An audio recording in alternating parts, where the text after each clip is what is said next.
अध्याय 24। इब्राहिम वृद्ध था और उसकी आयु बहुत थी, और यहोवा ने सब बातों में उसको आशीष दी थी।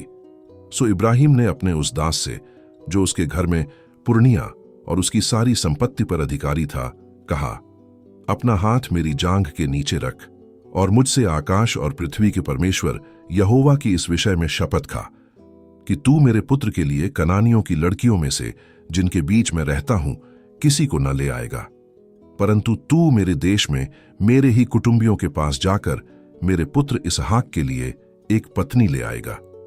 दास ने उससे कहा, कदाचित वह स्त्री इस देश में मेरे साथ आना न चाहे, तो क्या मुझे तेरे पुत्र को उस देश में जहां से तू आया है ले जाना पड़ेगा?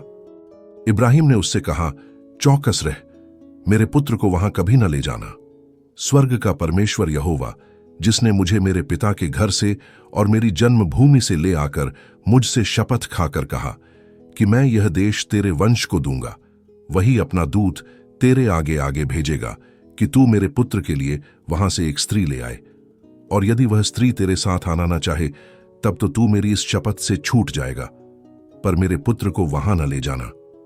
तब उस दास ने अपने स्वामी इब्राहिम की जांघ के नीचे अपना हाथ रखकर उससे इसी विषय की शपथ खाई। तब वह दास अपने स्वामी के ऊंटों में से 10 ऊंट छांटकर उसके सब उत्तम उत्तम पदार्थों में से कुछ कुछ लेकर चला और मसोपोटामिया में नाहोर के नगर के पास पहुंचा, और उसने ऊंटों को नगर के बाहर एक कुएं के पास बैठाया। वह संध्या का समय था, जिस समय स्त्रियां जल भरने के लिए निकलती हैं। सो वह कहने लगा, हे मेरे स्वामी इब्राहिम के परमेश्वर यहोवा, आज मेरे कार्य को सिद्ध कर और मेरे स्वामी इब्राहिम पर करुणा कर। देख, मैं जल के इस सोते के पास खड़ा हूं और नगरवासियों की बेटियां जल भरने के लिए निकली आती हैं। सो ऐसा होने दे कि जिस कन्या से मैं कहूं कि अपना घड़ा मेरी ओर झुका कि मैं पीऊं, और वह कहे कि ले पी ले, पीछे मैं तेरे ऊंटों को भी पी लाऊंगी, सो वही हो जिसे तूने अपने दास इसहाक के लिए ठहराया हो।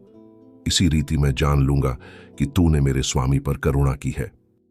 और ऐसा हुआ कि जब वह कह ही रहा था कि रिबका, जो इब्राहिम के भाई नाहोर के जन्माए मिल्का के पुत्र बतूएल की बेटी थी, वह कंधे पर घड़ा लिए हुए आई।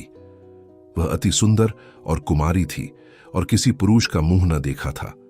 वह कुएं में सोते के पास उतर गई और अपना घड़ा भर के फिर ऊपर आई। तब वह दास उससे भेंट करने को दौड़ा और कहा, अपने घड़े में से थोड़ा पानी मुझे पिला दे। उसने कहा, हे मेरे प्रभु, ले पी ले, और उसने फुर्ती से घड़ा उतारकर हाथ में लिए लिए उसको पिला दिया। जब वह उसको पिला चुकी, तब कहा, मैं तेरे ऊंटों के लिए भी तब तक पानी भर भर लाऊंगी जब तक वे पी न चुकें। तब वह फुर्ती से अपने घड़े का जल हौदे में उंडेल कर फिर कुएं पर भरने को दौड़ गई और उसके सब ऊंटों के लिए पानी भर दिया। और वह पुरुष उसकी ओर चुपचाप अचंभे के साथ ताकता हुआ यह सोचता था कि यहोवा ने मेरी यात्रा को सफल किया है कि नहीं। जब ऊंट पी चुके, तब उस पुरुष ने 8 तोले सोने का एक नथ निकालकर उसको दिया और 10 तोले सोने के कंगन उसके हाथों में पहना दिए और पूछा, तू किसकी बेटी है? यह मुझको बता दे। क्या तेरे पिता के घर में हमारे टिकने के लिए स्थान है?